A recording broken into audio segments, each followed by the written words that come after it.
अमरावती महानगरपालिकेचा आर्थिक वर्ष 2024-25 साठीचा मनपा आयुक्तांनी 925.71 कोटी रुपयांचा अर्थसंकल्प बुधवारी सादर केला। हा अर्थसंकल्प सादर करताना आर्थिक स्रोतांचा तसंच महानगरपालिकेकडून अमरावतीकर नागरिकांच्या असलेल्या अपेक्षांचा योग्य तो ताळमेळ घालून अमरावती शहर स्वच्छ सुंदर प्रदूषणमुक्त होऊन मनपातर्फे सेवा दर्जेदार वेळेवर उपलब्ध करून देण्याच्या आशावादी दृष्टिकोनातून हा अर्थसंकल्प अमरावतीकर नागरिकांसाठी समर्पित करत असल्याचं मनपा आयुक्त यावेळी म्हणाले। अमरावती शहराचा समतोल विकासासोबतच ज्या सुविधांमध्ये कमतरता आहे अशा सुविधांचं बळकटीकरण करण्यासाठी मनपा भरीव तरतूद करण्याचा प्रयत्न करत आहे।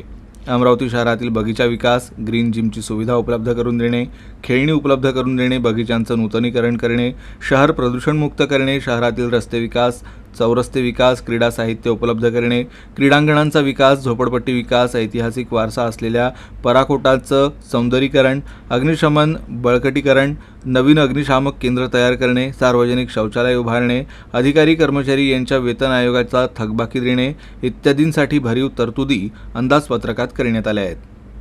बॉडी नसल्यामुळं प्रशासक म्हणून अंदाजपत्रक मंजूर करण्याची जबाबदारी प्रशासकावर आहे आणि प्रशासक म्हणून स्थायी समिती म्हणून आणि सर्वसाधारण सभा म्हणून हे अंदाजपत्रक प्रशासनाने तयार केलेलं आहे आणि ते महापालिका आयुक्त म्हणून तयार झालेलं आहे आणि प्रशासक म्हणून त्याला मंजुरी झालेली आहे।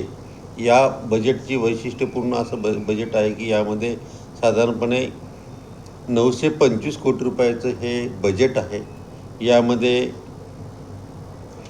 महसुली उत्पन्न हे 472 कोटी रुपयाचं असून भांडवली उत्पन्न म्हणजे शासनाकडून मिळणारं अनुदान जे आहे ते 438 कोटी रुपयाचं हे बजेट आहे। आणि हे करत असताना मालमत्ता कर असेल किंवा GSTचं हे आहे, मुद्रांक शुल्क आणि जाहिरात कर, बांधकाम परवानगी, विकास शुल्क अशा या घटकामधून आपला साधारणपणे 500 कोटी रुपयाचं आपल्याला उत्पन्न मिळणार आहे आणि 400 कोटी रुपये शासनाचं उत्पन्न मिळणार असं हे बजेट आपल्याला मंजूर झालेलं आहे, मंजूर केलेलं आहे। यामध्ये हे करत असताना वैशिष्ट्यपूर्ण करत असताना यावर्षी तीर्थक्षेत्र विकास योजना अंबादेवी आणि एकविरा देवीची कशी अंमलबजावणी करते याचंसुद्धा आम्ही ध्येय निश्चित केलेलं आहे।